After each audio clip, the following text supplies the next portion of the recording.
एक धोबी था और उसके पास एक गधा था। गधा बहुत ही मेहनती था। धोबी नमक का व्यापारी था। वो प्रतिदिन गधे की पीठ पर नमक की बोरी को लादता था और उसको बाजार में ले जाता था बेचने के लिए। जब वो बाजार जाता था तो उस रास्ते में एक नदी पड़ती थी, छोटी सी नदी पड़ती थी जिसे उसे पार करके ही बाजार जाना पड़ता था। एक दिन की बात है, व्यापारी नमक की बोरी लाद करके बाजार लेके जा रहा था। जैसे ही वो नदी में पहुंचा, गधे का पैर गलती से फिसल गया। जैसे गधे का पैर जब नदी में फिसला तो वो पानी में बैठ गया। पानी में जैसे ही वो बैठ गया तो उसकी जो नमक की बोरी थी वो पानी के साथ मिल करके आधी नमक बह गई। नमक बह गई तो उसका जो पीठ का जो बोझ था वो कम हो गया।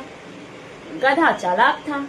गधे ने तुरंत सोच लिया कि जैसे मैं पानी में बैठ जाऊंगा तो मेरे पीठ का जो बोझ है वो कम हो जाएगा। व्यापारी उस दिन बहुत दुखी हुआ कि आज का मेरा पूरा व्यापार खराब हो गया। दूसरे दिन व्यापारी फिर से नमक का बोरा जो है गधे की पीठ पे बांधा और फिर बाजार की ओर गया। गधे ने फिर वही तरकीब अपनाई। नदी के पास गया और वो जानबूझकर पानी में बैठ गया और फिर से उसका जो नमक था उस दिन फिर बर्बाद हो गया। फिर से व्यापारी बहुत दुखी हुआ। ऐसे ही वो करता गया, 2-4 दिन तक करता रहा। अब व्यापारी को समझ में आ गया कि गधा जो है ये चालाकी कर रहा है, इसको सबक सिखाना पड़ेगा। और उसने एक तरकीब सोची।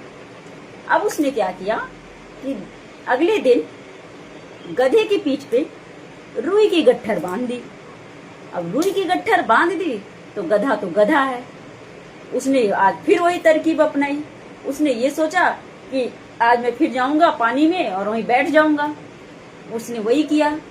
वो नदी के पास गया और पानी में बैठ गया और उसने सोचा कि आज मैं फिर से और हल्का हो जाऊंगा।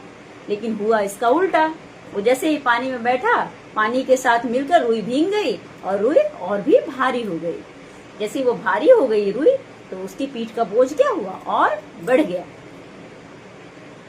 जब वो उसको खड़ा भी नहीं हो पा रहा है, वो पानी से किसी तरह से मार करके व्यापारी ने उसको पानी से बाहर निकाला। जैसे बाहर निकाला तब जाकर के